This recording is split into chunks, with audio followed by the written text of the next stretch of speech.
કોઈપણ કાર્યને જો મહેનત અને ધગશથી કરવામાં આવે તો તેની મંઝિલ સુધી ચોક્કસથી પહોંચી શકાય છે. મહેનતથી સફળતા તો પ્રાપ્ત થાય જ છે, સાથે સાથે તેમાંથી પસાર થતા વ્યક્તિ ઘણું શીખી પણ શકે છે. આ વાતનું શ્રેષ્ઠ ઉદાહરણ છે ભુજના ડોક્ટર એડવોકેટ રોનિત શાહ કે જેમને અષાઢી બીજના દિવસે મુંબઈ ખાતે કચ્છ નેશનલ શક્તિ એવોર્ડ પણ પ્રાપ્ત થવાનો છે. તેમની એજ્યુકેશન જર્ની વિશે જાણીએ તેમના જ શબ્દોમાં. મારું નામ રોનિત રેખાબેન પુષ્પકાંતભાઈ શાહ છે. વાત મારા એજ્યુકેશન જર્નીની કરું તો પ્રાથમિક શિક્ષણ મેં સુખપર ખાતે લીધેલું. માધ્યમિક અને ઉચ્ચ માધ્યમિક શિક્ષણ મેં માધાપર MSV હાઈસ્કૂલ, એના પછી બીકોમ કર્યું, એના પછી MBA કર્યું. એના પછી બિઝનેસમાં જોડાણો કે ચલો હવે મારે કરવું તો અલ્ટિમેટલી બિઝનેસ જ છે. પણ એવું હતું કે ડોક્ટર બનવું હતું બચપનથી.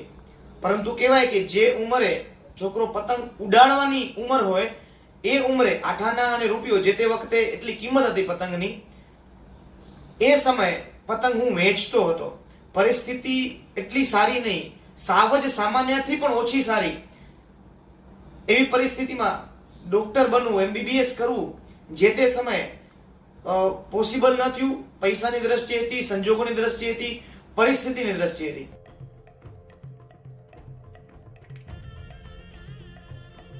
LLB સ્ટાર્ટ કર્યું કે ચલો કંઈક થશે સારું. હજી પણ એમ હતું કે કંઈક કરવું છે, એમ ખૂટતું હતું. કહેવાય ને કે જ્યાં સુધી આપણે ગંતવ્ય સ્થાન સુધી ના પહોંચી ત્યાં સુધી અંદરથી મજા ન આવે. તો LLB પૂર્ણ કર્યા પછી LLM માસ્ટર ઓફ લો એ શરૂ કર્યું. પરંતુ કચ્છ યુનિવર્સિટીમાં 2018માં નહોતું થતું. તો મેં પાટણ ખાતે હેમચંદ્રાચાર્ય નોર્થ ગુજરાત યુનિવર્સિટી ત્યાં કને માસ્ટર ઓફ લો કર્યું, જે અમારા કચ્છ જૈન સમાજનો સૌથી પહેલો સ્ટુડન્ટ હું હતો. હજી પણ એમ હતું કે ચલો ક્યાંક ડોક્ટર બનવું છે. ડોક્ટર બે પ્રકારના હોય, એક જ્ઞાનના ડોક્ટર અને બીજા તબીબ. એટલે તબીબ તો ના બની શક્યા, પરંતુ 2020માં જ્યારે LLM પૂર્ણ કર્યું ત્યારે જ એન્ટ્રન્સ એક્ઝામ આવી અને મેં ગોકુલ ગ્લોબલ યુનિવર્સિટી સિદ્ધપુર ખાતે PhDમાં એન્ટ્રન્સ ટેસ્ટમાં પાસ થઈ અને PhDમાં એડમિશન લીધું.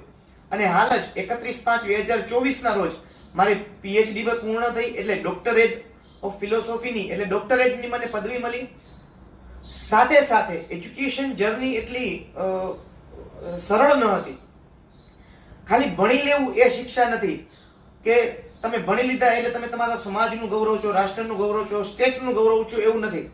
એ ભણી લીધા પછી તમે તમારા સમાજને, તમારા જે પણ આજુબાજુ સોસાયટી છે, સમાજ છે, કે લોકોને તમે તમારા જ્ઞાનથી કે તમે તમારા પેશન્સથી કેટલું કામ કોઈક માટે કરો છો અને એ કામથી લોકોના કેટલા કામ થાય છે, એ જો તમે કરો તો એ સમાજ માટે ડેફિનેટલી ગૌરવની વ્યાખ્યામાં આવતા હોઈએ. શિક્ષણ લેવાની સાથે કોરોના આવે 2020માં, ત્યારે એવું થયું કે શિક્ષણના બધા જ મંદિરો બંધ હતા. તો મેં શું કર્યું કે ભાઈ ચલો જે પણ જરૂરિયાતો છે, જે સ્કૂલમાં નથી જઈ શકતા, જે નાના બાળકો છે, એમને મેં એક જગ્યાએ જ્યારે પણ પરમિશન મળી ત્યારે છોકરાઓને ભણાવવાનું ચાલુ કર્યું. સાથે એ વખતે કામ કરવાની સાથે બીજા બધા જેમ કે સાયબર ક્રાઇમ છે, સાયબર ફ્રોડના દિવસા દિવસ કેસ વધતા જાય છે.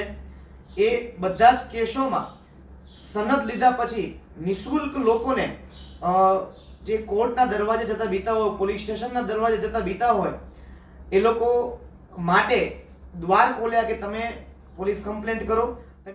એડવોકેટ રોનિત શાહને વર્ષ 2022માં education in global excellence award પણ મળેલો છે. એ જ વર્ષે નેશનલ ટીચર્સ એવોર્ડ પણ તેમને પ્રાપ્ત થયેલો છે.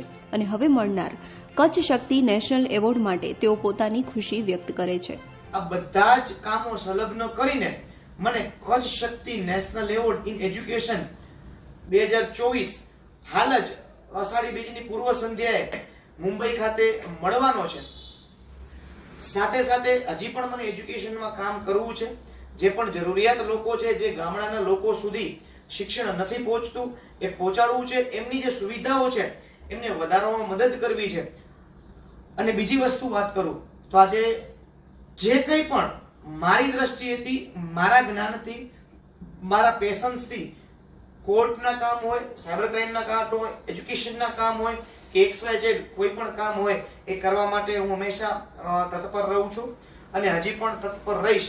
કેમ કે મને એવી પરિસ્થિતિમાંથી હું ગુજરી ચૂક્યો છું કે જ્યારે ખબર હોય કે હાથ કોઈક ચાલે ને ત્યારે આપણે કેટલી મદદ અને કેટલી ઊંચાઈ સુધી આપણે પોતાનું સ્વપ્ન સાકાર કરી શકીએ છીએ. જય હિન્દ, જય જય ગરવી ગુજરાત.